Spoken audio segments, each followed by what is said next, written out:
अस्सलामुअलैकुम। के हाल है सब दोस्तों का। उम्मीद करना जनाब तुसी सारे बिल्कुल ठीक होवोगे और मैं भी अल्लाह के फजलो करम नाल बिल्कुल ठीक ठाक हाँ। और अज एक और नवा वीडियो लैके जनाब थोड़ी खिदमत हाज़र होया। और अज का वीडियो जनाब बहुत ही स्पैशल है और ख़ुद मेरे अपने ते ये मेरी आप बीती है कि मैं यूनान जनाब 18 साल रहा तो 18 साल बाद मैं स्वीडन आया। स्वीडन मैं क्यों आया कि मैनू मजबूरी बनी सी। हाँ जी दोस्तों, लो जनाब करने आ वीडियो शुरू। तो जिस टाइम असी दोस्तों नवे नवे गए हैं यूनान तो पाकिस्तान ही तुहानू पता है असी ना तो कोई काम आमदे ने सानू ना कोई असी सिखे होंदे ने तो लिहाजा उत्थे जाके स्टार्टिंग साढ़े वास्ते बहुत ज़्यादा मुश्किल बनती है। सानू काम ढूंढना करना और सब तो वड्डी गल है कि जुबान नहीं आती है तो काफ़ी सारिया मुश्किलों का स्टार्टिंग सामना करना पैंदा है। जिस टाइम जनाब असी यूनान गए हाँ, पाकिस्तान तो यूनान दी जिंदगी ज़मीन समान का फ़र्क है क्योंकि उत्थे दी लाइफ और है बाहर दी लाइफ और है। और असी जिस वे उत्थे पहुँचे हाँ हर चीज़ डिफरेंट, हर शहर टोटली डिफरेंट। बसा वेखोगे वो भी डिफरेंट, ट्रक वेखोगे वो भी डिफरेंट, काफ़ी सारिया। और अपने पाकिस्तान देश की हर चीज़ जी है ना वो मुख्तलिफ है, इत्थे दा हिसाब मुख्तलिफ है। लो जनाब हमने काम की तरफ स्टार्टिंग जिस वे काम का आगाज़ शुरू होया उत्थे ते मनु नाइट टाइम ना रात की ड्यूटी करन का मौका मिलिया। फर्स्ट टाइम मेरे भाई भी उत्थे सी माशाअल्लाह, मनु कोई टेंशन का सामना नहीं करना पिया क्योंकि नवे बंदे वास्ते वो भी बहुत वड्डी गल होंदी है कि उत्थे अगर तुहाडा अगे कोई बंदा है ना तो बहुत ज़्यादा वो बंदे नूं सहारा होंदा है कि कम अज़ कम मेरा कोई उत्थे है अगे। जनाब मनु रात की ड्यूटी लभनी सी ते किसी दोस्त नूं आख्या, उन्हें आख्या चलो आ जा तेरा काम हो गया आ जा काम ते ना। तो फिर दिन नूं मैं सौण की कोशिश की, हालांकि महीना को वेला रहा, रूटीन काफ़ी सारी ख़राब हुई ही तो मैं क्या चलो दिन नूं सोना। खैर सारा दिन ना इंजे पासे मारदे गुजर गए। जिस वे कोई 1-2 बजे ना नींद आवन लगी, भाई हरी आ गए, कोई दही शही लै कहते ने लै वो जवाना उठदा खा पी रात काम ते जाने। और मैं क्या लाला जी हूँ ही मनु तो नींदर आई तुसी चलो। खैर वो खादा पीता जनाब मेरी बड़ी इंटरस्टिंग स्टोरी है, सुनियो तुसी। ते खादा पीता खैर नींदर को ना आई तो शाम जनाब 8 बजे ड्यूटी शुरू करनी सी। 8 बजे जनाब ड्यूटी तो टुर गए। ड्यूटी बड़ी ज़बरदस्त थी, कोई शक नहीं। वह पेपर बनते सी उस फैक्ट्री च ना तो काफ़ी सारी पाकिस्तानी लगे सी और भी ग्रीकी भी सी। पहला दिन सी, फिर जाहिर है तुहानू पता है भावें जिस तरह भी आवे एक महीना तुसी अगर फारग रहंदे हो कोई काम नहीं करते तो नींद जी हमेशा तुहानू भावें कित्थे भी हो ना वो अपना काम विखांदी। मैं जनाब कुर्सी ते बह के काम सी, पेपर मैं सीधा कर रहा सी ते कुर्सी ते जनाब काफ़ी 2-4 घंटे किया जनाब। आखिर ते आके वो नींद आ गई, हालांकि मैं सौ गया उत्थे ना तो पता ही नहीं लगा मनु कि नींद आ गई। हालांकि फोरमैन आया, उन्हें मनु आके कहना जवाना उठता काम कर। तो खैर शार्टकट सुनाना, एक रात वो मैं की सी अगू को नहीं। खैर वल्ला आलम मेरी कोई गलती कुताई सी, उन्होंने मनु नहीं बुलाया दोबारा उत्थे। फिर जनाब मनु फैक्ट्री च लब्भा काम। उत्थे एक फैक्ट्री च मैं कोई 4 महीने किया काम। उस तो बाद जनाब मेरी मनु एक लकड़ियां वाला स्टोर सी ओहदे ते मिलिया काम। ओहदे ते मैं 1 साल पूरा काम किया और काफ़ी सारिया चीज़ां उत्थे तुहानू मिलदियां ने जनाब मेरी सीखण नू। और असी पाकिस्तान तो रह के अक्सर तुहानू पता है कोई भी काम है ना तो सीखना आवे साढ़े वास्ते बड़ा मुश्किल है जी। ये तो वो गड्डियां दे इंजन दे या कोई मकैनिकल इत्थे अगर तुसी कोई भी किधरे भी जाते हो ना बाहर खास कर वो तुहानू ये नहीं कहते कि इस शै नूं हत्थ नहीं लाना, ये नहीं करना। वो आखणगे तू कर शुरू है कर सकने काम। हाँ जी दोस्तों, हुण जनाब असी गल करने कि सानू यूनान तू इत्थे वास्ते केड़े पेपर चाहिए ने, केड़ा वो कार्ड चाहिए, ਜਿਹਦੇ 'ਤੇ ਅਸੀਂ ਇੱਥੇ ਆਪਣੇ ਪੇਪਰ ਜਮ੍ਹਾਂ ਕਰਾ ਲਈਏ, ਚੇਂਜ ਕਰ ਲਈਏ, ਫੈਮਿਲੀ ਦੇ ਪੇਪਰ ਜਮ੍ਹਾਂ ਕਰਾ ਲਈਏ, ਪਾਕਿਸਤਾਨ ਤੋਂ ਬੁਲਾ ਲਈਏ, ਉਸ ਬਾਰੇ ਜਨਾਬ ਮੈਂ ਸਾਰੀ ਡਿਟੇਲ ਨਾਲ ਤੁਹਾਨੂੰ ਗੱਲ ਦੱਸਣਾ। ਸਭ ਤੋਂ ਪਹਿਲਾਂ ਤਾਂ ਜਨਾਬ ਚਾਹੀਦਾ ਕਾਰਡ ਐਪੀ ਮਾਕਰੋਨ। ਇਹ ਨੋਟ ਕਰ ਲੈਣੀ ਗੱਲ, ਕੋਈ 2 ਸਾਲ ਵਾਲਾ, ਕੋਈ 10 ਸਾਲ ਵਾਲਾ, ਕੋਈ 5 ਸਾਲ ਵਾਲਾ ਨਹੀਂ ਚਾਹੀਦਾ। ਯੂਨਾਨ ਤੋਂ ਸਾਨੂੰ ਐਪੀ ਮਾਕਰੋਨ ਚਾਹੀਦਾ। ਔਰ ਦੂਸਰੀ, ਅਗਰ ਜਿਨ੍ਹਾਂ ਦੋਸਤਾਂ ਨੇ ਉੱਥੇ ਸ਼ਾਦੀਆਂ ਕੀਤੀਆਂ ਨੇ ਉਹਨਾਂ ਵਾਸਤੇ ਅਗਰ ਉਹਨਾਂ ਦੇ ਕਾਰਡ 'ਤੇ ਲਿਖਿਆ ਫੈਮਿਲੀ ਮੈਂਬਰ ਆਫ EU, ਅਗਰ ਉਹਨਾਂ ਨੇ ਆਉਣਾ ਇੱਥੇ ਸਵੀਡਨ ਪੇਪਰ ਚੇਂਜ ਕਰਨੇ ਨੇ, ਉਹਨਾਂ ਨੇ ਉਹਨਾਂ ਦੇ ਨਾਲ ਆਉਣਾ ਜਿਨ੍ਹਾਂ ਦੀ ਬੇਸ 'ਤੇ ਉਹਨਾਂ ਨੂੰ ਪੇਪਰ ਮਿਲੇ ਨੇ, ਔਰ ਉਹਨਾਂ ਨੇ ਉਹਨਾਂ ਦੇ ਨਾਲ ਇੱਥੇ ਆ ਕੇ ਕੰਮ ਕਰਨਾ, ਪੇਪਰ ਜਮ੍ਹਾਂ ਕਰਾਣੇ ਨੇ। ਹਾਂ ਬਾਅਦ ਵਿੱਚ ਉਹ ਫੈਮਿਲੀ ਉਹਨਾਂ ਦੀ ਜਾ ਸਕਦੀ ਹੈ, ਅਗਰ ਰਹਿਣਾ ਉਹਨਾਂ ਰਹਿ ਸਕਦੀ ਹੈ, ਉਹ ਇਸ ਬੇਸ 'ਤੇ ਉਹਨੂੰ ਪੇਪਰ ਮਿਲਣਗੇ। ਤੇ ਦੂਸਰਾ ਜਨਾਬ ਆਮਨੇ ਐਪੀ ਮਾਕਰੋਨ ਦੀ ਤਰਫ। ਐਪੀ ਮਾਕਰੋਨ ਜਿਸ ਵੇਲੇ ਤੁਹਾਡੇ ਕੋਲ ਆਏ, ਤੁਸੀਂ ਸਵੀਡਨ ਵਿੱਚ ਆਉਂਦੇ ਹੋ, ਤੁਹਾਨੂੰ ਸਭ ਤੋਂ ਪਹਿਲਾਂ ਇੱਥੇ ਇੱਕ ਕੰਟਰੈਕਟ ਚਾਹੀਦਾ ਕੰਮ ਵਾਸਤੇ। ਔਰ ਕੰਟਰੈਕਟ ਉਹ ਚਾਹੀਦਾ ਜਿਹਦੇ 'ਤੇ ਕੱਲ੍ਹ ਨੂੰ ਤੁਹਾਨੂੰ ਪੇ ਸਲਿੱਪ ਵੀ ਲੱਭੇ ਮਹੀਨੇ ਦੀ। ਔਰ ਇਹ ਤੁਸੀਂ 3 ਮਹੀਨੇ ਦੇ ਅੰਦਰ ਕਰਨਾ। ਅਗਰ 3 ਮਹੀਨੇ ਦੇ ਬਾਅਦ ਤੁਸੀਂ ਤੁਹਾਨੂੰ ਮੁਲਕ ਛੱਡ ਕੇ ਇੱਕ ਵਾਰੀ ਇਨ ਆਊਟ ਹੋਣਾ ਪੈਣਾ। ਇਹ ਗੱਲਾਂ ਯਾਦ ਰੱਖਣੀਆਂ ਨੇ। ਤੇ ਦੂਸਰੇ ਨੰਬਰ 'ਤੇ ਅਗਰ ਤੁਹਾਨੂੰ ਕੰਟਰੈਕਟ ਮਿਲ ਗਿਆ, ਤੁਸੀਂ ਜਾਣਾ ਸ਼ਿਕਾਇਤ ਵਰਕਰ ਟੈਕਸ ਆਫਿਸ, ਉੱਥੇ ਨੰਬਰ ਅਪਲਾਈ ਕਰਨਾ। ਚਾਹੇ ਤੁਸੀਂ ਐਮੀਗ੍ਰੇਸ਼ਨ ਪਹਿਲੇ ਲੱਗੇ ਜਾਓ, ਚਾਹੇ ਸ਼ਿਕਾਇਤ ਵਰਕਰ, ਕੋਈ ਇਸ਼ੂ ਨਹੀਂ ਹੈ। ਨੰਬਰ ਬਾਅਦ ਵਿੱਚ ਵੀ ਅਪਲਾਈ ਕਰ ਸਕਦੇ ਹੋ, ਪਹਿਲਾਂ ਵੀ ਕਰ ਸਕਦੇ ਹੋ, ਕੋਈ ਨਹੀਂ। ਔਰ ਤੁਸੀਂ ਜਨਾਬ ਪੇਪਰ ਜਮ੍ਹਾਂ ਕਰਾਣੇ ਨੇ। ਹੁਣ ਪੇਪਰਾਂ ਦਾ ਰੂਲਸ ਇਹ ਹੋਇਆ ਕਿ ਤੁਸੀਂ ਉੱਥੇ ਐਮੀਗ੍ਰੇਸ਼ਨ ਦਫ਼ਤਰ ਜਾ ਕੇ ਨਹੀਂ ਜਮ੍ਹਾਂ ਕਰਾ ਸਕਦੇ। ਤੁਸੀਂ ਉਹਨਾਂ ਕੋਲੋਂ ਫਾਰਮ ਲੈ ਕੇ, ਅਗਰ ਫਾਰਮ ਤੁਸੀਂ ਘਰ ਪ੍ਰਿੰਟ ਕਰ ਸਕਦੇ ਹੋ, ਤੁਹਾਨੂੰ ਨੰਬਰ ਦੱਸਣਗੇ ਕਿ ਇਹ ਤੁਹਾਨੂੰ ਫਾਰਮ ਚਾਹੀਦੇ ਨੇ। ਅਗਰ ਤੁਸੀਂ ਇਕੱਲੇ ਹੋ ਤਾਂ ਤੁਹਾਡੇ ਵਾਸਤੇ ਉਹ ਵੱਖਰੇ ਹੋਣ। ਅਗਰ ਤੁਸੀਂ ਫੈਮਿਲੀ ਜਾਂ ਬੱਚੇ ਉਹਨਾਂ ਨੂੰ ਵੀ ਮੰਗਾਉਣਾ ਚਾਹੁੰਦੇ ਹੋ ਪਾਕਿਸਤਾਨ, ਤਾਂ ਉਹ ਵੀ ਤੁਹਾਨੂੰ ਫਾਰਮ ਦੱਸਣਗੇ ਕਿ ਇਹ ਫਾਰਮ ਚਾਹੀਦਾ। ਲਿਹਾਜ਼ਾ ਤੁਸੀਂ ਉਹ ਸਾਰਾ ਕੋਈ ਲੈ ਕੇ, ਇੰਗਲਿਸ਼ ਵਿੱਚ ਵੀ ਨੇ, ਸਵੀਡਿਸ਼ ਵਿੱਚ ਵੀ ਨੇ। ਇਹ ਗੱਲ ਯਾਦ ਰੱਖਣੀ, ਅਗਰ ਤੁਸੀਂ ਇੰਗਲਿਸ਼ ਵਿੱਚ ਆਖੋਗੇ ਇੰਗਲਿਸ਼ ਵਿੱਚ ਵੀ ਤੁਹਾਨੂੰ ਦੇ ਦੇਣਗੇ, ਔਰ ਅਗਰ ਸਵੀਡਿਸ਼ ਵਿੱਚ ਤਾਂ ਸਵੀਡਿਸ਼ ਵਿੱਚ ਵੀ। ਤੇ ਉਹ ਜਨਾਬ ਅਗਰ ਤੁਸੀਂ ਫਿਲ ਖੁਦ ਕਰ ਸਕਦੇ ਹੋ ਨਾ, ਉਹ ਕਰਿਓ, ਵਰਨਾ ਕਿਸੇ ਬੰਦੇ ਦੀ ਹੈਲਪ ਲੈ ਲਵਿਓ। ਔਰ ਬਿਹਤਰ ਹੈ ਅਗਰ ਤੁਹਾਨੂੰ ਇੰਗਲਿਸ਼ ਅੱਛੀ ਆਉਂਦੀ ਹੈ ਤੁਸੀਂ ਖੁਦ ਕਰ ਲਓ। ਅਗਰ ਨਹੀਂ ਆਉਂਦੀ ਤਾਂ ਮਸਟ ਕਿਸੇ ਬੰਦੇ ਦੀ ਹੈਲਪ ਲੈਣੀ ਹੈ। ਨਹੀਂ ਕਹਿਣਾ ਕਿ ਮੈਂ ਪੋਰ ਕਰ ਲੈਣਾ ਇਹ ਉਹ। ਅਗਰ ਛੋਟੀ ਜਿਹੀ ਗਲਤੀ ਹੋਈ ਉਹਨਾਂ ਫਿਰ ਤੁਹਾਡੇ ਘਰ ਲੈਟਰ ਭੇਜਦੇ ਤੇ ਤੁਹਾਨੂੰ ਦੁਬਾਰਾ ਕਰਨਾ ਪੈਣਾ ਹੈ ਜਾ ਕੇ। ਔਰ ਬਹੁਤ ਜ਼ਿਆਦਾ ਠੰਡ ਹੈ ਜਨਾਬ, ਬਾਹਰ ਕਾਫੀ ਸਾਰੀ ਸਰਦੀ ਹੈ, ਹਵਾ ਵੀ ਚੱਲ ਰਹੀ ਹੈ। ਤੇ ਅੱਗੇ ਜਨਾਬ ਚੱਲਨੇ ਆ, ਜਿਸ ਵੇਲੇ ਤੁਸੀਂ ਉਹ ਸਾਰੇ ਪੇਪਰ ਫਿਲ ਕਰ ਲੈਣੇ ਨੇ ਨਾ। ਔਰ ਇੱਕ ਹੋਰ ਗੱਲ, ਪਾਕਿਸਤਾਨ ਤੋਂ ਤੁਹਾਨੂੰ ਫੈਮਿਲੀ ਵਾਸਤੇ ਕੀ ਚੀਜ਼ਾਂ ਚਾਹੀਦੀਆਂ ਨੇ। ਬਰਫ਼ ਵੀ ਸ਼ੁਰੂ ਹੋ ਗਈ, ਕਿਉਂਕਿ ਬਰਫ਼ ਪੈ ਰਹੀ ਹੈ। ਮੈਂ ਥੋੜਾ ਜਿਹਾ ਰੁਖ ਚੇਂਜ ਕਰ ਲਵਾਂ। ਔਰ ਪਾਕਿਸਤਾਨ ਤੋਂ ਤੁਹਾਨੂੰ ਫੈਮਿਲੀ ਵਾਸਤੇ ਕੀ ਚੀਜ਼ਾਂ ਚਾਹੀਦੀਆਂ ਨੇ।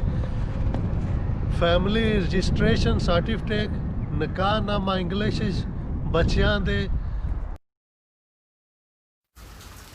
ਔਰ ਬੱਚਿਆਂ ਦੇ ਬਰਥ ਸਰਟੀਫਿਕੇਟ, ਨਿਕਾਹਨਾਮਾ, ਫੈਮਿਲੀ ਰਜਿਸਟ੍ਰੇਸ਼ਨ, ਇਹ ਸਾਰੇ ਪੇਪਰ ਓਰੀਜਨਲ ਹੋਣੇ ਚਾਹੀਦੇ ਨੇ ਪਾਕਿਸਤਾਨ ਤੋਂ। ਕੋਈ ਟੈਸਟ ਕਰਾਉਣ ਦੀ ਜ਼ਰੂਰਤ ਨਹੀਂ, ਕੋਈ ਚੀਜ਼ ਤੁਹਾਨੂੰ ਤੋਂ ਤੂੰ ਬਸ ਨਾਦਰਾ ਵਿੱਚੋਂ ਤੇ ਆਪਣਾ ਯੂਨੀਅਨ ਕੌਂਸਲ ਵਿੱਚੋਂ ਨਿਕਾਹਨਾਮਾ ਸਾਰਾ ਕੋਈ ਓਰੀਜਨਲ ਲੈ ਕੇ ਨਾ ਤੁਸੀਂ ਜਨਾਬ ਮੇਰੀ ਉਹ ਪੇਪਰਾਂ ਦੇ ਨਾਲ ਲਾ ਦੇਣੇ ਨੇ।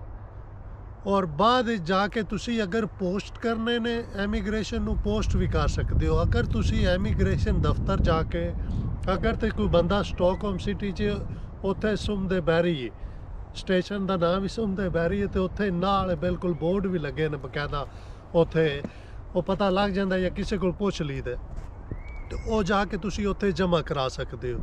ਔਰ ਉਸ ਤੋਂ ਬਾਅਦ ਤੁਸੀਂ ਵੇਟ ਕਰਨਾ ਹੈ। ਕੋਈ ਟਾਈਮ ਨਹੀਂ ਕਿ ਅਗਰ ਤੁਸੀਂ ਕਹੋ ਨਾ ਮੈਂ ਅੱਜ ਜਮ੍ਹਾਂ ਕਰਾਏ ਨੇ ਤੇ ਮੈਂ ਨਾਲ ਹੀ ਅਗਲੇ ਮਹੀਨੇ ਜਾ ਕੇ ਪੁੱਛਾਂ ਮੇਰੇ ਪੇਪਰ ਨਹੀਂ ਨਿਕਲਦੇ। ਇਹ ਗੱਲ ਨੋਟ ਕਰ ਲੈਣੀ ਹੈ। ਡਿਸੀਜਨ ਡੇਟ ਉਹਨਾਂ ਨੇ ਨਹੀਂ ਦਿੱਤੀ ਹੈ। ਕਿਸੇ ਬੰਦੇ ਨੂੰ ਉਹ ਨਹੀਂ ਦੱਸਦੇ ਕਿ ਤੇਰੇ ਪੇਪਰ 2 ਮਹੀਨਿਆਂ ਨੂੰ ਨਿਕਲਣੇ ਨੇ, 6 ਨੂੰ ਨਿਕਲਣੇ ਨੇ ਜਾਂ ਸਾਲ ਨੂੰ ਨਿਕਲਣੇ ਨੇ। ਇਹ ਗੱਲ ਤੁਸੀਂ ਵੀ ਨਹੀਂ ਉਹਨਾਂ ਨਾਲ ਕਰ ਸਕਦੇ, ਕਿਉਂਕਿ ਉਹਨਾਂ ਨੇ ਬਕਾਇਦਾ ਲਿਖੇ ਹੈ। ਅਗਰ ਵੈਬਸਾਈਟ ਤੇ ਤੁਸੀਂ ਪੜ੍ਹੋਗੇ ਨਾ, ਡਿਸੀਜਨ ਡੇਟ ਜਿਹੜੀ ਹੈ ਉਹ ਨਹੀਂ ਦੱਸੀ ਵਾ ਕਦੋਂ ਕੇ ਨਾਲ ਦਾ। ਬਹਰਹਾਲ ਅਗਰ ਤੁਸੀਂ ਕੰਮ ਕਰ ਰਹੇ ਹੋ, ਟੈਕਸ ਜਾ ਰਿਹਾ ਮੇਰੇ ਖਿਆਲ 2-3 ਮਹੀਨੇ 4 ਮਹੀਨੇ ਇੱਥੇ ਜੇ, ਔਰ ਕਈਆਂ ਦੋਸਤਾਂ ਦੇ ਵਿਚਾਰਿਆਂ ਦੇ 1.5 ਸਾਲ ਵੀ ਲੱਗ ਗਏ। ਤੇ ਔਰ ਕਈਆਂ ਦੇ ਮੈਂ ਅੱਗੇ ਵੀ ਵੀਡੀਓ ਵੀ ਬਣਾਇਆ ਪਿੱਛੇ, ਇੱਕ ਮੇਰੇ ਦੋਸਤ ਯੂਨਾਨ ਤੋਂ ਆਏ ਨੇ, ਉਹਨਾਂ ਦੇ 2 ਮਹੀਨੇ 10 ਦਿਨ 'ਚ ਨਿਕਲੇ, ਔਰ ਅੱਜ ਤੋਂ 2 ਸਾਲ ਪਹਿਲਾਂ 4-4 ਦਿਨ 'ਚ ਵੀ ਨਿਕਲਦੇ ਰਹੇ ਨੇ। ਉਹ ਵੀ ਬੰਦੇ ਮੈਨੂੰ ਮਿਲੇ ਨੇ, ਔਰ ਇੱਕ ਬੰਦਾ ਮੇਰੇ ਨਾਲ ਕੰਮ ਵੀ ਕਰਦਾ, ਤੇ ਬੜੀ ਖੁਸ਼ੀ ਹੁੰਦੀ ਹੈ। ਬਹਰਹਾਲ ਉਹ ਰੂਲ ਜਿਹੜੇ ਨੇ ਇੱਧਰ ਆਏ ਬਾਹਰ ਉਪਸਾਲਾ ਸਾਈਡ ਤੇ ਔਰ ਦੂਸਰੀਆਂ ਜਗ੍ਹਾ ਤੇ। ਤੇ ਉਸ ਤੋਂ ਬਾਅਦ ਜਨਾਬ ਤੁਸੀਂ ਵੇਟ ਕਰਨਾ ਹੈ, ਔਰ ਆਪਣੀ ਪੇ ਸਲਿੱਪ ਜਿਹੜੀ ਹੈ ਉਹ ਸੰਭਾਲ ਕੇ ਰੱਖਣੀ ਹੈ। ਦੂਸਰੇ ਨੰਬਰ ਤੇ ਤੁਸੀਂ ਕੋਆਰਡੀਨੇਸ਼ਨ ਨੰਬਰ ਜਿਹੜਾ ਟੈਕਸ ਨੰਬਰ ਅਪਲਾਈ ਕੀਤੇ ਹੋਣਾ, ਉਹਦਾ ਵੇਟ ਕਰਨਾ ਹੈ। ਜਿਸ ਵੇਲੇ ਉਹ ਤੁਹਾਡਾ ਆਮਦਾ ਹੈ ਨਾ, ਤੁਸੀਂ ਸਭ ਤੋਂ ਪਹਿਲਾਂ ਜਾ ਕੇ ਬੈਂਕ ਅਕਾਊਂਟ ਖੁਲਵਾਉਣਾ ਹੈ। ਬੈਂਕ ਅਕਾਊਂਟ ਖੁਲਵਾਉਣਾ ਹੈ। ਉਸ ਤੋਂ ਬਾਅਦ 6 ਤੋਂ 7 ਦਿਨ ਤੁਸੀਂ ਇੰਤਜ਼ਾਰ ਕਰਨਾ ਹੈ। ਤੁਹਾਨੂੰ ਲੈਟਰ ਆ ਜਾਏਗਾ ਘਰ, ਪਹਿਲਾਂ ਕਾਰਡ ਆਵੇਗਾ, ਬਾਅਦ ਪਿੰਨ, ਜਾਂ ਪਹਿਲਾਂ ਪਿੰਨ ਬਾਅਦ ਕਾਰਡ, ਉਹ ਇਸ ਤਰ੍ਹਾਂ ਕਰਕੇ ਭੇਜ ਦਿੰਦੇ ਨੇ। ਤੇ ਉਸ ਤੋਂ ਬਾਅਦ ਤੁਸੀਂ ਜਨਾਬ ਮੇਰੀ ਉਹਨੂੰ ਐਕਟੀਵੇਟ ਕਰਨਾ ਹੈ, ਔਰ ਆਪਣੇ ਮਾਲਕ ਨੂੰ ਆਖਣਾ ਕਿ ਮੇਰੀ ਤਨਖਾਹ ਜਿਹੜੀ ਉਹ ਬੈਂਕ 'ਚ ਜਾਏ, ਕਿਉਂਕਿ ਇਮੀਗ੍ਰੇਸ਼ਨ ਵਾਲਿਆਂ ਨੇ ਤੁਹਾਡੇ ਕੋਲੋਂ ਬੈਂਕ ਸਟੇਟਮੈਂਟ ਵੀ ਮੰਗ ਸਕਦੇ ਨੇ। ਇਹ ਨਹੀਂ ਕਿਸੇ ਬੰਦੇ ਕੋਲੋਂ ਤੁਸੀਂ ਹੱਥ 'ਚ ਨਹੀਂ ਲੈਣੇ ਪੈਸੇ। ਆਪਣੀ ਤਨਖਾਹ ਤੇ ਟੈਕਸ, ਇਹ 2 ਚੀਜ਼ਾਂ ਦਾ ਖਿਆਲ ਰੱਖਣਾ ਕਿ ਤੁਹਾਡੇ ਬੈਂਕ 'ਚ ਜਾਣੇ ਚਾਹੀਦੇ। ਹਾਂਜੀ, ਟੈਕਸ ਤੁਹਾਡਾ ਤਰਨਾ ਚਾਹੀਦਾ, ਤਨਖਾਹ ਤੁਹਾਡੀ ਬੈਂਕ 'ਚ ਮਹੀਨੇ ਦੇ ਮਹੀਨੇ, ਔਰ ਕੰਟਰੈਕਟ ਜਿਹੜਾ 14,500 ਕਰੋੜ ਤੋਂ ਉੱਤੇ ਹੋਣਾ ਚਾਹੀਦਾ। ਹਾਂਜੀ, ਇਹ ਵੀ ਗੱਲ ਦਾ ਖਿਆਲ ਰੱਖਣਾ। ਕੋਈ 10 ਨਹੀਂ, ਕੋਈ ਨਹੀਂ, ਕਿਉਂਕਿ ਸਾਡਾ ਹੁਣ ਮੈਂ ਜਿੱਥੇ ਕੰਮ ਕਰਦਾ ਸੀ, ਮੇਰਾ 22,500 ਦਾ ਕੰਟਰੈਕਟ ਸੀ, ਔਰ ਮੈਨੂੰ ਤਕਰੀਬਨ ਲੱਭਦੇ ਸੀ 18,000 19,000 ਆਫਟਰ ਟੈਕਸ। ਤੁਸੀਂ ਕੋਸ਼ਿਸ਼ ਕਰਨੀ ਹੈ ਤੁਹਾਡਾ ਵੀ 13,500-14,000 ਤੋਂ ਉੱਤੇ ਕੰਟਰੈਕਟ ਦੇ ਲਿਖੇ ਆਵੇ। ਔਰ ਇੱਕ ਹੋਰ ਗੱਲ ਮੈਨੂੰ ਬੜਾ ਅੱਛਾ ਹੋਇਆ, ਯਾਦ ਆ ਗਈ ਹੈ, ਕੰਟਰੈਕਟ ਕੋਸ਼ਿਸ਼ ਕਰਨੀ ਹੈ ਫਾਸਟ ਲੈਣ ਦੀ। ਅਗਰ 6 ਮਹੀਨੇ ਦਾ 3 ਮਹੀਨੇ ਦਾ ਉਹਦੇ ਤੇ ਪੇਪਰ ਤੁਸੀਂ ਜਮ੍ਹਾਂ ਨਹੀਂ ਕਰਾਣੇ, ਉਹਦੀ ਵਜ੍ਹਾ ਹੈ ਜਮ੍ਹਾਂ ਹੋ ਜਾਣਗੇ, ਉਹਨਾਂ ਨੇ ਕੀ ਪਤਾ ਆਫੀਸਰ ਬੈਠੇ ਆ, ਉਹਨੇ ਡਿਸੀਜਨ ਲੈ ਲੈਣਾ ਤੁਹਾਡਾ, ਔਰ ਡਿਸੀਜਨ ਤੁਹਾਡਾ ਕੀ ਪਤਾ 6 ਮਹੀਨੇ ਦਾ ਕਾਰਡ ਆ ਜੇ। ਇੱਥੇ ਮੇਰੇ ਇੱਕ ਦੋਸਤ ਨਾਲ ਵਾਕਿਆ ਹੋਇਆ ਜਨਾਬ, 6 ਮਹੀਨੇ ਦਾ ਉਹਦਾ ਕਾਰਡ ਆਇਆ, ਉਹ ਜ਼ਲੀਲ ਖੁਆਰ ਹੋ ਗਿਆ। 6 ਮਹੀਨੇ ਬਾਅਦ ਜੋ ख़त्म ਹੋਏ ਨੇ ਪੇਪਰ, ਉਹ ਜਾ ਕੇ ਉਹਨੇ ਨਵੇਂ ਸਿਰੋਂ ਜਮ੍ਹਾਂ ਕਰਾਏ ਨੇ। 1.25 ਸਾਲ ਹੋ ਚੱਲਾ ਆਈਏ, ਹੁਣ ਉਹਨਾਂ ਨੇ ਉਹਦੇ ਕੋਲ ਜਿਹੜਾ ਨਵੰਬਰ ਦਾ ਮਹੀਨਾ ਗਿਆ, ਇਹਦੇ 'ਚ ਫਿਰ ਦੁਬਾਰਾ ਡਾਕੂਮੈਂਟਸ ਮੰਗੇ ਨੇ, ਤੇ ਇਹ ਤਾਂ ਉਹਨੂੰ ਕੋਈ ਜਵਾਬ ਸਵਾਲ ਨਹੀਂ ਮਿਲ ਰਿਹਾ। ਲਿਹਾਜ਼ਾ ਕੰਟਰੈਕਟ 2 ਸਾਲ ਦਾ ਜਾਂ ਫਾਸਟ ਹੋਣਾ ਚਾਹੀਦਾ। ਫਾਸਟ ਦਾ ਮਤਲਬ ਹੈ ਪਰਮਾਨੈਂਟ। ਇਹ ਗੱਲ ਦਾ ਖਾਸ ਖਿਆਲ ਰੱਖਣਾ। ਅਗਰ 6 ਮਹੀਨੇ ਦਾ ਕੰਟਰੈਕਟ ਹੈ ਨਾ, ਉਹ ਕੀ ਪਤਾ ਤੁਹਾਡੇ ਕੇਸ ਆਫੀਸਰ ਲੱਗੇ ਹੈ, ਉਹਨੇ ਤੁਹਾਡਾ ਕਾਰਡ ਇਸ਼ੂ ਕਰ ਦਿੱਤਾ, ਉਹ ਫੈਮਿਲੀ ਦੇ ਵੀ 6 ਮਹੀਨੇ ਦੇ, ਤੁਹਾਡਾ ਵੀ 6 ਮਹੀਨੇ ਦਾ ਆਵੇਗਾ। ਲਿਹਾਜ਼ਾ ਇਹ ਗੱਲ ਨੂੰ ਨੋਟ ਰੱਖਣਾ। ਇਹ ਜਿਹੜੀ ਗੱਲ ਮੈਂ ਕਹਿ ਰਿਹਾ, ਇਹ ਵਾਕਿਆ ਮੇਰੇ ਸਾਹਮਣੇ ਹੋਏ ਨੇ, ਤੇ ਤਾਂ ਮੈਂ ਕਹਿ ਰਿਹਾ। ਇੱਕ ਮੇਰੇ ਦੋਸਤ ਅੱਜ ਤੋਂ 2 ਸਾਲ ਪਹਿਲਾਂ ਮੇਰੇ ਨਾਲ ਰਿਹਾ, ਉਹਦਾ 2 ਸਾਲ ਦਾ ਵਿਚਾਰੇ ਦਾ ਕਾਰਡ ਆਇਆ, ਔਰ ਉਹਨੇ ਦੁਬਾਰਾ ਅਪਲਾਈ ਕੀਤੇ ਸੀ, ਔਰ ਉਹਦਾ ਮਾਲਕ ਨਾਲ ਵੱਲਾ ਆਲਮ ਕੀ ਬਣਿਆ, ਉਹਨੇ ਉਹ ਪੇ ਸਲਿੱਪਾਂ ਨਹੀਂ ਦਿੱਤੀਆਂ। ਲਿਹਾਜ਼ਾ ਇਮੀਗ੍ਰੇਸ਼ਨ ਨੇ ਉਹਨੂੰ ਆਖਿਆ ਕਿ ਤੂੰ ਸਾਡਾ ਮੁਲਕ ਛੱਡ ਕੇ ਟੁਰ ਜਾ। ਇਹਦੇ ਤੋਂ ਇਹ ਮਿਸਾਲ ਹੈ ਕਿ ਆਊਟ ਹੋਣਾ ਪੈਂਦਾ, 3 ਮਹੀਨੇ ਮੁਲਕ ਤੋਂ ਬਾਹਰ ਜਾਣਾ ਪੈਂਦਾ, ਫਿਰ ਆਉਣਾ ਪੈਂਦਾ, ਤੇ ਉਹ ਬੰਦੇ ਦੀ ਸਾਰੀ ਮਿਹਨਤ ਅਰਸ਼ਾ ਜ਼ਾਇਆ ਹੋ ਜਾਂਦੀ। ਲਿਹਾਜ਼ਾ ਇਹਨਾਂ ਚੀਜ਼ਾਂ ਦਾ ਖਾਸ ਖਿਆਲ ਰੱਖਣਾ। ਕੋਈ ਕਿਸੇ ਬੰਦੇ ਕੋਲ ਕੰਟਰੈਕਟ ਤੁਸੀਂ ਪੈਸੇ ਦੇ ਕੇ ਨਹੀਂ ਲੈਣਾ ਹੈ। ਕੰਮ ਕਰਨੇ ਲੀਗਲ, ਸਟਾਰਟਿੰਗ ਵਿੱਚ ਤੁਹਾਨੂੰ ਮਾਰ ਖਾਣੀ ਪਵੇਗੀ। ਇੱਥੇ ਸਵੀਡਨ ਵਾਲੇ ਵੀਜ਼ੇ ਸੱਚੀ ਤੁਹਾਨੂੰ ਗੱਲ ਦੱਸਾਂ ਵੰਡਦੇ ਨੇ ਪਏ। ਇੱਥੇ ਮੇਰੇ ਆਪਣੇ ਜਾਣਨ ਵਾਲੇ 4-5 ਬੰਦੇ ਨੇ, ਤੁਸੀਂ ਯਕੀਨ ਨਹੀਂ ਕਰਨਾ, ਉਹਨਾਂ ਨੇ ਮਾੜੇ ਮੋਟੇ ਕੰਮ ਇੱਧਰੋਂ ਕਤਰ ਕੇ ਜਨਾਬ ਫੈਮਿਲੀ ਦੇ ਕਾਰਡ 4-4 5-5 ਬੱਚੇ ਨੇ, ਉਹਨਾਂ ਦੇ ਕੋਲ ਕਾਰਡ ਨੇ, ਤੂੰ ਮੌਜਾਂ, ਕੱਲ ਨੂੰ ਆਪਣੀ ਫੈਮਿਲੀ ਆਉਣ ਤੇ ਬੱਚੇ ਆਉਣ ਤੇ ਕੰਮ ਅੱਲਾ ਕਰੇ ਤਾਂ ਕਿਰੇ ਸਬਬ ਬਣ ਜੇ। ਤੇ ਇਹ ਤੁਸੀਂ 4-5 ਬੱਚੇ ਆਉਣ ਤੇ ਉਹ ਪਾਕਿਸਤਾਨ ਨੂੰ ਯੂਨਾਨ ਤੋਂ ਅਪਲਾਈ ਕਰੋ, ਤੁਹਾਨੂੰ ਪਹਿਲੇ ਨੰਬਰ ਤੇ ਤੁਸੀਂ ਕੋਈ 5-10 ਸਾਲ ਤੇ ਇੰਤਜ਼ਾਰ ਕਰੋ ਦੇਣਾ, ਫਿਰ ਤੁਹਾਨੂੰ ਕੀ ਪਤਾ 6 ਮਹੀਨਿਆਂ ਦਾ ਜਾਂ ਸਾਲ ਦਾ ਲੱਭੇਗਾ। ਇਤਨੀ ਜ਼ਲੀਲ ਤੇ ਉਹ ਖੁਆਰ ਕਰਦੇ ਨੇ। ਤੇ ਲੋ ਦੋਸਤੋ, ਚੱਲਨੇ ਆ ਮਜ਼ੀਦ ਅੱਗੇ ਵੀਡੀਓ ਤਰਫ, ਤੁਹਾਨੂੰ ਥੋੜਾ ਜਿਹਾ ਵਿਊ ਵਿਖਾਉਂਦੇ ਆ। ਵੇਖੋ ਪਹਿਲੇ ਨੰਬਰ ਤੇ ਕਿਸ ਤਰ੍ਹਾਂ ਬਰਫ਼ ਪਈ ਹੈ ਹਰ ਪਾਸੇ।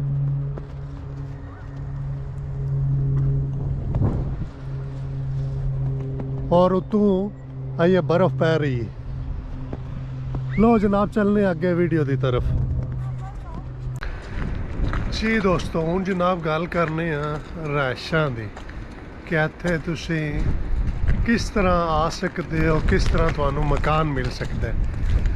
वो दोस्तों गल इस तरह है रहायशां दी कि तुहानूं या तो कोई तुहाडा फ्रेंड होवे कोई अगे या कोई तलक वास्ते आला होवे, वरना इत्थे मकाना की बहुत ज़्यादा टेंशन है। और रहायशां जनाब मेरी मिल जांदियां ने, बहरहाल थोड़ी मुश्किल नाल मिलदियां। ते रहायशां इस तरह दियां ने इत्थे कि यकीन करो मैं दस नहीं सकता कि बाहर वेखो हुण बर्फ पैंदी पई। हुण मैं तुहाडे वास्ते सिर्फ इस साइड ते आया कि रहायशां तुहानूं विखा सकां। बाहर हुण बर्फ पैंदी पई, अंदर अग बलदे ने पे मकान, और बहुत ज़्यादा ज़बरदस्त निज़ाम है मकाना का। तुसी दरवाजे तो अंदर होना है तो जनाब फुल हीटेंगे। तो दूसरे नंबर ते पानी गर्म ठंडा 24 घंटे, बिजली, हर चीज़। अगर तुसी मकान लैंदे हो ना रेंट ते, वो सारियां चीज़ां विच इनकलूडिड ने। हाँ जी, तो रहायश की थोड़ी जी प्रॉब्लम है, पर इतनी ज़्यादा नहीं, मिल जाती है। और इत्थे दोस्त इंजे यार स्टार्टिंग जैसे भी आए सी, सानू के वा कोई आमदिया कोई आह साढ़े वास्ते, असी भी स्टार्टिंग इंजे ही सानू लभा है मकान। तो कोई जनाब घबराने वाली ज़रूरत नहीं, अल्लाह खैर करता, सारे काम हो जाते हैं। कोई भी तलक वास्ते वाला दोस्त है, वो जरिए तुसी वो मकान तुहानू मिल सकता है। और ऐ ने जनाब रहायशां इत्थे दियां, बहुत ही ज़बरदस्त निज़ाम है। चलने वापस जनाब उस जगह ते अगों शुरू करने वीडियो। सुनाने 14 साल मैं उस पेट्रोल पंप ते काम किया है, और ज़िंदगी दे बड़े अच्छे के नाल दे दिन गुजरे ने। बहुत अच्छा रहा उत्थे दा निज़ाम, साड़ी इतनी इज्जत करनी उन्होंने। और बाद जनाब मेरी तुहानू पता है पूरी दुनिया ते क्राइसिस आए ने, और इहदे विच यूनान भी शामिल सी।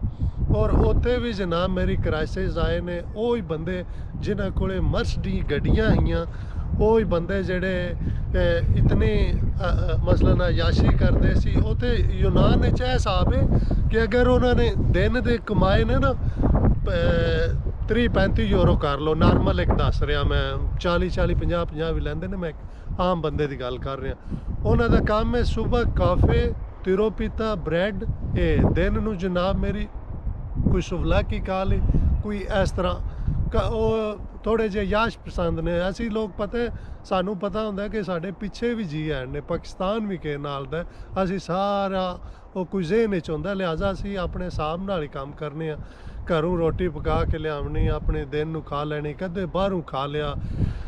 तो लो जनाब आमने अपने वापस टॉपिक की तरफ। जिस वेले हालात खराब होए, वो ही बंदे जेडे मर्सिडीज गड्डियां रखते सी, उन्होंने जेडे 30-30 यूरो या 40-40 का नॉर्मल तेल पवाते सी, वो 1-1, 2-2 यूरो ते आ गए। वो कहते कि खलो जा, मैं एक बार गड्डी च वेख ला मेरे कितने ने। इतने कुछ ज़्यादा हालात डाउन हो गए कि तुहानू दस नहीं सकते हैं। मालिक सानू सिर फाड़ के बह गए। तनख्वाहां जनाब मेरी उन्होंने अद्धियां घटा दित्तियां। और उधरों नाल एक नवी बीमारी शुरू हो गई कि एक उत्थे दी जमात निकली यूनान दी, खरीसी अवगी। उन्होंने वो समझो जिकन दहशत गर्द नहीं होंगे, वो हिसाब हा उन्होंने। उन्होंने जनाब सिर्फ पाकिस्तानियों नू मारना कुटना शुरू कर दिता। और जिथे लभने, रात लभने, दिहाड़ी लभने, उन्होंने छुरियां मारनियां, कुटना मारना। और अगर जिस बंदे नू समय नहीं ना पता खरीसी अवगी का, वो यूट्यूब ते तुसी सर्च करो खरीसी अवगी अटैक, तुहानू जनाब मेरी यूट्यूब ते ये भी वीडियो मौजूद ने।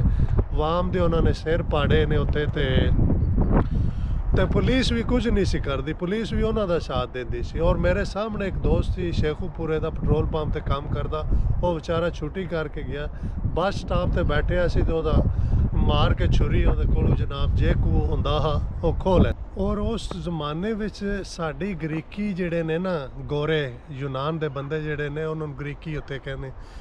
ਉਹ ਸਾਡੀ ਬਹੁਤ ਜ਼ਿਆਦਾ ਇੱਜ਼ਤ ਕਰਦੇ ਸੀ ਕਿਉਂਕਿ ਸਾਨੂੰ ਉਹ ਕਹਿੰਦੇ ਹੈ ਕਿ ਕਾਲੋ ਪੈਦੀ ਨੇ ਬਹੁਤ ਅੱਛੇ ਨੇ। ਮਸਲਨ ਹਾਲਾਂਕਿ ਇੱਕ ਅਲਬਾਨੀਆ ਮੁਲਕ ਹੈ, ਉੱਥੇ ਦੇ ਬੰਦੇ ਜਿਹੜੇ ਨੇ ਉਹਨਾਂ ਨੂੰ ਉਹ ਅੱਛਾ ਨਹੀਂ ਸਮਝਦੇ, ਬਸ ਸਾਨੂੰ ਉਹਨਾਂ ਦੀ ਨਿਸਬਤ ਉਹ ਜ਼ਿਆਦਾ ਰਿਸਪੈਕਟ ਦਿੰਦੇ ਸੀ। ਅਗਰ ਸਾਨੂੰ ਜ਼ੁਬਾਨ ਨਹੀਂ ਵੀ ਨਾ ਆਉਂਦੀ ਹੈ ਤੇ ਫਿਰ ਵੀ ਉਹ ਜਨਾਬ ਮੇਰੀ ਐ ਨਹੀਂ ਆਖਦੇ ਸਮਝਾਉਂਦੇ।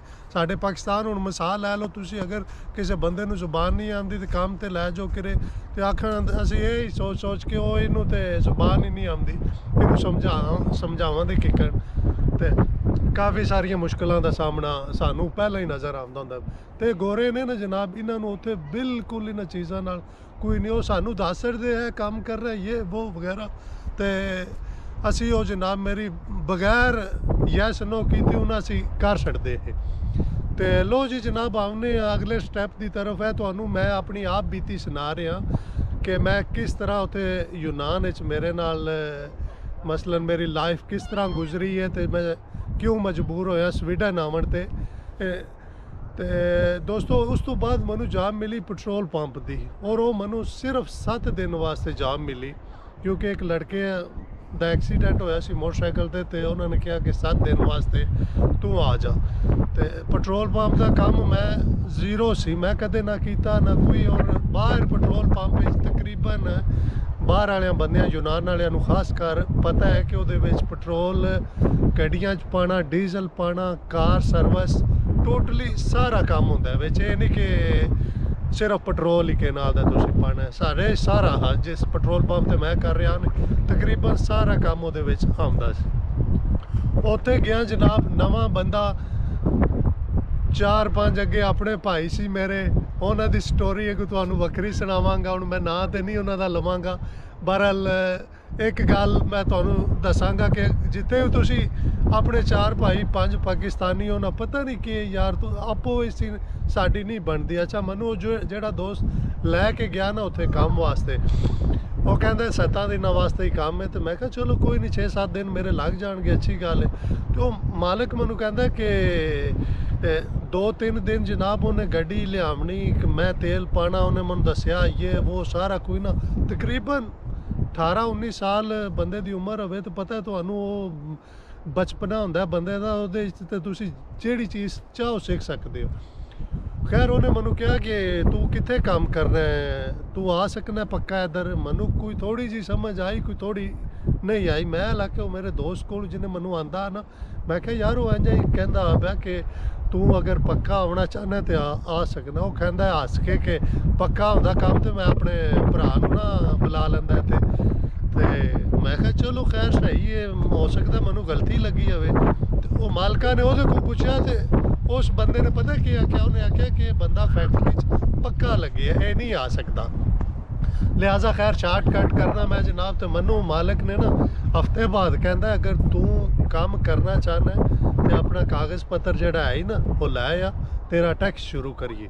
तो मेरे वास्ते तो बहुत अच्छी गल चुने कि तेरे वास्ते परमानेंट काम है तो तू मसलन आ सकना जाब ते। लो दोस्तों उस दिन जिस हूँ मैं जाब 7 दिनों वास्ते गया, 14 साल जिंदगी ते मैं उत्थे कड्ढे। और वो मैं तुहानूं दसना कि मैनूं उत्थे की कुछ सीखण नूं मिलिया। गड्डियां चलानियां मैं पेट्रोल पंप ते सीखियां ने। मालका ने मैनूं वो काम मेरे मसलन आके ने कि जेड़े मेरी सोचू भी बाहर सी कि मैं स्टार्टिंग उन्होंने आख्या जा तू पहले नंबर ते ड्राइविंग लाइसेंस हासिल कर। मैं जनाब मेरी पढ़ लिख के महीने डेढ़ ड्राइविंग लाइसेंस लिया और उन्होंने मेरी बड़ी हेल्प की थी। ਉਹਦੇ ਚੋਂ ਮੈਨੂੰ ਦੱਸਦੇ ਰਹੇ ਨੇ ਇਸ ਤਰ੍ਹਾਂ ਇਸ਼ਾਰੇ ਇਹ वो मैं किताब ज़्यादातर पेट्रोल पंप ਤੇ ਲਿਆ ਕੇ ਉਹਨਾਂ ਦੀ ਹੈਲਪ ਨਾਲ करदा रहा तो मेरी बड़ी मदद हुई। तो अल्लाह का शुक्र है मैं लाइसेंस जनाब गड्डी का भी लिया, मोटरसाइकिल का भी लिया। तो मैनू उन्होंने बाहरों फैक्ट्रियां चों शोरूमां तो गड्डियां लिया के पेट्रोल पंप ते तेल वास्ते और वाश वास्ते ना लियाते सी। वो जनाब मैं लियानियां शुरू कर दी। हालांकि जेड़े मेरे दूसरे भाई से पाकिस्तानी उन्होंने बहुत गुस्सा, एक दो बारी लड़ाई भी हुई, घुले भी उत्थे जनाब मेरी पिछों आया कि इस तरह हो रहा है, ये अगे साढ़े तू पता नहीं किकन लंघ गया। हालांकि उन्होंने इन्होंने भी कहा सी कि तुसी सीखो ਜਾਂਚ ਗੱਡੀ ਚਲਾਉਣ ਦੀ ਸਿੱਖੋ, ਲਾਇਸੈਂਸ ਲਵੋ ਲਿਆਵੋ। ਹਾਲਾਂਕਿ ਉਹ ਕਰ ਨਹੀਂ ਸੀ ਸਕਦੇ, ਇਹ ਮੁਸੀਬਤ ਹੈ। ਉਹ ਫਿਰ ਉਹ ਉਧਰੋਂ ਨਹੀਂ ਹਾਸਲ ਕਰ ਸਕਦੇ ਲਾਇਸੈਂਸ, ਤੋਂ ਮੇਰੀ ਸਖਤੀ ਆ ਜਾਂਦੀ ਸੀ ਮੇਰੇ ਨਾਲ ਜਨਾਬ, ਮੇਰੀ ਮੂੰਹ ਮਾਰੀ। ਖੈਰ ਜਨਾਬ, ਸਾਨੂੰ ਜਿਸ ਵੇਲੇ ਉੱਥੇ ਯੂਨਾਨ ਵਿੱਚ ਛੁੱਟੀ ਲੱਭਦੀ ਸੀ ਨਾ ਪਾਕਿਸਤਾਨ ਜਾਣ ਵਾਸਤੇ, ਜਿਹੜੇ ਰੈਗੂਲਰ ਕੰਮ ਨੇ ਨਾ ਉਹਨਾਂ ਦੀ 3 ਹਫ਼ਤੇ ਤੋਂ 4 ਹਫ਼ਤੇ ਹੁੰਦੀ ਸੀ, 22 ਦਿਨ ਦੀ ਛੁੱਟੀ ਤਕਰੀਬਨ ਲੱਭਦੀ ਸੀ। ਤੇ ਉਹ 22 ਦਿਨ ਤੁਹਾਨੂੰ ਪਤਾ ਹੈ ਪਾਕਿਸਤਾਨ ਜਾਈਏ ਨਾ, ਆਪਣੀ ਫੈਮਿਲੀ ਬੱਚਿਆਂ ਕੋਲੇ, ਆਪਣੇ ਮਾਂ ਪਿਓ ਕੋਲੇ, ਉਹ ਪਤਾ ਹੀ ਨਹੀਂ ਲੱਗਦਾ ਤੇ ਗੁਜ਼ਰ ਜਾਂਦੇ ਨੇ। ਤੇ ਕਾਫੀ ਕੇ ਨਾਲ ਦਾ ਸੋਚੋ ਵਿਚਾਰ ਦੇ ਨਾ ਆਖਿਆ ਕਿ ਚਲੋ ਫੈਮਿਲੀ ਦਾ ਵੀ ਅਪਲਾਈ ਕਰੀਏ, ਕਿ ਫੈਮਿਲੀ ਨੂੰ ਬੁਲਾ ਲਈਏ ਇੱਥੇ। ਤੇ ਦੋਸਤੋ, ਜਿਹੜੇ ਦੋਸਤਾਂ ਨੇ ਤੇ ਸ਼ੁਰੂ ਸਟਾਰਟਿੰਗ ਹੀ ਫੈਮਿਲੀ ਦਾ ਅਪਲਾਈ ਕੀਤਾ ਸੀ, ਉਹਨਾਂ ਨੂੰ ਤੇ ਉਹਨਾਂ ਨੇ ਦੇ ਦਿੱਤੇ ਨੇ 2-2 3-3 ਸਾਲ ਬਾਅਦ। ਤੇ ਉਹ ਬਾਅਦ ਵਿੱਚ ਜਨਾਬ ਮੈਂ ਉਹ ਦੋਸਤ ਵੇਖੇ ਨੇ ਜਿਹੜੇ 5-5 ਸਾਲ ਤੋਂ 10-10 ਸਾਲ ਤੋਂ ਉੱਥੇ ਜ਼ਲੀਲ ਹੁੰਦੇ ਨੇ ਪਏ ਯੂਨਾਨ ਦੀ ਅੰਬੈਸੀ 'ਚ ਕਿ ਉਹ ਵੀਜ਼ੇ ਨਹੀਂ ਦੇ ਰਹੇ। ਕੋਈ ਬੰਦਾ ਸੁਣਦਾ ਨਹੀਂ, ਕੋਈ ਬੰਦਾ ਉਸ ਅੰਬੈਸੀ ਨੂੰ ਆਖਣ ਵਾਲਾ ਨਹੀਂ ਕਿ ਆਖਰ ਵਜ੍ਹਾ ਕਿ ਸਾਰਾ ਕੋਈ ਕਲੀਅਰ ਹੋਣ ਦੇ ਬਾਵਜੂਦ ਤੁਸੀਂ ਕਿਉਂ ਨਹੀਂ ਉਹ ਕੰਮ ਕਰਦੇ ਪਏ। ਤੇ ਮੈਂ ਆਪਣੀ ਫੈਮਿਲੀ ਬੁਲਾਉਣ ਵਾਸਤੇ, ਹਾਲਾਂਕਿ ਜਿੱਥੇ ਮੈਂ ਕੰਮ ਕਰਦਾ ਸੀ ਉੱਥੇ ਪੁਲਿਸ ਡਿਪਾਰਟਮੈਂਟ ਸੀ, ਪੁਲਿਸ ਸਟੇਸ਼ਨ ਸੀ, ਵੱਡੇ ਅਫਸਰ ਨੇ, ਉਹਨੇ ਆਪਣੀ ਤਰਫੋਂ ਸਪਾਂਸਰ ਕਰਕੇ ਮੇਰਾ ਲੈ ਕੇ ਸਾਰਾ ਕੋਈ, ਉਹਨੇ ਆਖਿਆ ਲੈ ਇਹ ਹੁਣ ਆਖੀ ਅੰਬੈਸੀ ਨੂੰ ਵੀਜ਼ਾ ਨਾ ਦੇ। ਤੇ ਮੈਂ ਜਨਾਬ ਉਹ ਵੀ ਟਰਾਈ ਕਰਕੇ ਵੇਖਿਆ, ਉਹਨਾਂ ਨੇ ਆਖਿਆ ਨਾ ਜੀ ਭੁੱਲ ਜਾਓ ਅਰਸ਼ਦ ਸਾਹਿਬ, ਇਹ ਨਹੀਂ ਜੇ ਦਿੰਦੇ ਵੀਜ਼ਾ। ਸਾਰੇ ਚਾਰੇ ਵਕੀਲਾਂ ਦੇ ਸਾਰਾ ਕੁਝ ਜਨਾਬ ਮੇਰੀ ਚਾਰੇ ਲਾ ਕਰਕੇ ਨਾ, ਤੇ ਮੈਂ ਵੇਖਿਆ ਤੇ ਯੂਨਾਨ ਨੇ ਆਖਿਆ ਸੀ ਫੈਮਿਲੀ ਦਾ ਵੀਜ਼ਾ ਨਹੀਂ ਦੇਣਾ। ਤੇ ਲਿਹਾਜ਼ਾ ਮੈਂ ਇਹਨਾਂ ਸਾਰੀਆਂ ਚੀਜ਼ਾਂ ਤੋਂ ਵੇਖ ਕੇ, ਉਧਰੋਂ ਹਾਲਾਤ ਯੂਨਾਨ ਦੇ ਵੇਖ ਕੇ, ਮੈਂ ਫੈਸਲਾ ਇਹ ਕੀਤਾ ਕਿ ਮੈਂ ਸਵੀਡਨ ਜਾਵਾਂ। ਔਰ ਸਵੀਡਨ ਇਸ ਵਾਸਤੇ ਆਇਆ ਕਿਉਂਕਿ ਮੇਰਾ ਭਾਈ, ਸਾਨੂੰ ਤਾਂ ਪਹਿਲਾਂ ਸਵੀਡਨ ਦਾ ਪਤਾ ਹੀ ਨਹੀਂ ਸੀ, ਇੱਥੇ ਦਾ ਸਾਨੂੰ ਇਹ ਵੀ ਨਹੀਂ ਸੀ ਪਤਾ ਕਿ ਸਵੀਡਨ ਮੁਲਕ ਵੀ ਹੈ ਕਿ ਨਹੀਂ। ਮੇਰੇ ਭਾਈ ਹਰੀ ਫਿਨਲੈਂਡ ਵਾਸਤੇ ਗਏ, ਇੰਜੇ ਸੈਰ ਸਪਾਟਾ ਸਵੀਡਨ, ਉਹਨਾਂ ਨੇ ਨਾਂ ਲਿਆ ਕਿ ਬੜੀਆਂ ਬਰਫਾਂ ਸ਼ਰਫਾਂ ਉਧਰ ਪੈਂਦੀਆਂ ਨੇ, ਇਹ ਉਹ। ਮੈਂ ਕਿਹਾ ਯਾਰ ਹਵੇ ਦਾ ਇਸ ਤਰ੍ਹਾਂ ਤੇ ਉਧਰ ਬੜੇ ਅੱਛੇ ਹਾਲਾਤ ਨੇ। ਇਹ ਤੁਹਾਨੂੰ ਅੱਜ ਤੋਂ 8-9 ਸਾਲ ਪਹਿਲੇ ਦੀ ਗੱਲ ਸੁਣਾ ਰਿਹਾ। ਉਹ ਜਿਸ ਵੇਲੇ ਜਨਾਬ ਮੇਰੀ ਉਹਨਾਂ ਨੇ ਆਖਿਆ ਕਿ ਲਿਹਾਜ਼ਾ ਤੈਨੂੰ ਵੀ ਅਸੀਂ ਫੈਸਲਾ ਇਹ ਕਰਨੇ ਆ ਕਿ ਤੇਰੇ ਵਾਸਤੇ ਬਿਹਤਰ ਹੈ ਕਿ ਤੂੰ ਇੱਕ ਵਾਰੀ ਸਵੀਡਨ ਜਾ, ਤੇ ਜਾ ਕੇ ਉੱਥੇ ਚੱਕਰ ਲਾ ਕੇ ਆ, ਅੱਲਾ ਕਰੇ ਤੇਰਾ ਉੱਥੇ ਕੁਛ ਬਾਪ ਬਣ ਜੇ ਅੱਛਾ ਕੰਮ ਦਾ, ਔਰ ਫੈਮਿਲੀ ਵੀ ਤੂੰ ਉੱਥੇ ਜਲਦ ਬੁਲਾ ਲੇਗਾ। ਤੇ ਲਿਹਾਜ਼ਾ ਮੈਂ ਜਨਾਬ ਆਇਆ 2015 'ਚ ਇੱਥੇ। ਜਿਸ ਵੇਲੇ ਮੈਂ ਇੱਥੇ ਸਵੀਡਨ ਵਿੱਚ ਆਇਆ ਨਾ, ਤੇ ਮੈਂ ਜਿਸ ਵੇਲੇ ਵੇਖੇ ਨੇ ਇੱਥੇ ਦਾ ਹਿਸਾਬ ਕਿਤਾਬ, 2 ਵਜੇ ਰਾਤ ਹੋ ਜਾਣੀ, ਬਰਫ਼ ਵੀ ਹਰ ਪਾਸੇ, ਸੁਬਹ 9-10 ਵਜੇ ਜਨਾਬ ਮੇਰੀ ਚਾਨਣਾ ਹੋਣਾ। तो नवा बंदा आके एकदम वो इतना कुछ जनाब वो कन्फ्यूज़ होंदा है, क्योंकि यूनान की जिंदगी ते स्वीडन की ज़मीन आसमान का फर्क है। यूनान असी डेरिया ते जान आवन इस तरह हाँ अपना कि तुसी यकीन नहीं करते, वो मौज रौनक ये भी नहीं भुल सकती, क्योंकि उत्थे चाह खुशी नाल ना एक दूसरे नाल भलाई का हफ्ते एतवार आओ जी, और बड़े खाने पक रहे ने, बड़े बैठक जनाब मेरी सजाइयां ने, असी बड़ी रौनक लाते सी। और इत्थे वो कहानी किस्सा कोई नहीं। इत्थे अगर कोई मिलता भी है ना दोस्त, ज़्यादातर आखते जी वो टूनल बाना ते ट्रेन स्टेशन ते, हाँ जी क्या हाल है जी, ठीक ठाक, हाँ यार बस है काम ते जा रहा सी, थोड़ा बिजी सी, इस तरह करके बहुत बिजी लाइफ है इत्थे दी। तो लो जनाब आमने असल टॉपिक की तरफ। मैं इत्थे आया, मैं वापस चला गया, मैं थोड़ा जहा शार्ट करना वीडियो क्योंकि लंबा हो जाना है। फिर मैं वापस गया, मेरे भाइयों ने फिर मनु मशवरा दिता कि इत्थे हालात इस तरह के नहीं है, वो तू फिर जावा। मैं जनाब फिर आया वापस, और नीयत करके आया सी कहत कि अल्लाह खैर करे, इंशाल्लाह मैं उत्थे मेहनत करांगा और कामयाब हो के आवांगा। तो वाकई जनाब स्टार्टिंग मैनू बहुत मुश्किल हुई, बहुत इत्थे कोई बंदा काम ते नहीं लवांदा है, जिन्हों भी आखो ना बस जी तेरा हो जाएगा काम, बस तेनू कॉल करने असी।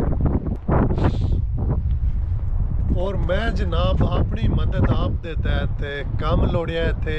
अल्लाह का शुक्र है, बहुत अच्छी कंपनी सी जिदे च मनु जॉब मिली, उन्होंने मेरा इंटरव्यू लिया, हालांकि मालिक नहीं सी आप मौजूद, ਉਹਦਾ ਭਾਈ ਸੀ। ਉਹਨੇ ਆਖਿਆ ਹਾਂ ਜੀ ਦੱਸ ਸਾਡਾ ਕੰਸਟਰਕਸ਼ਨ ਦਾ ਕੰਮ ਹੈ, ਤੂੰ ਕੀ ਜਾਣਦਾ ਕੰਸਟਰਕਸ਼ਨ ਦੇ ਕੰਮ ਦੇ ਬਾਰੇ। ਮੈਂ ਉਹਨਾਂ ਨੂੰ ਬਿਲਕੁਲ ਸੱਚ ਬੋਲਿਆ, ਮੈਂ ਕਿਹਾ ਮੈਂ ਕੁਝ ਨਹੀਂ ਜੇ ਜਾਣਦਾ, ਮੈਂ ਕੀਤਾ ਹੀ ਨਹੀਂ ਜੇ। ਬਹਰਹਾਲ ਮੈਂ ਕਿਹਾ ਮੈਨੂੰ ਇਤਨਾ ਪਤਾ ਹੈ ਕਿ ਮੈਂ ਕਰ ਸਕਾਂਗਾ, ਇਹ ਨਹੀਂ ਕਿ ਅਗਰ ਤੁਸੀਂ ਮੈਨੂੰ ਦੱਸੋਗੇ ਨਾ। ਉਹਨਾਂ ਨੂੰ ਮੇਰੀ ਸਿਰਫ ਇਹ ਅਦਾ ਪਸੰਦ ਆਈ ਹੈ ਕਿ ਇਹਨੇ ਸਹੀ ਤੇ ਸੱਚ ਬੋਲਿਆ।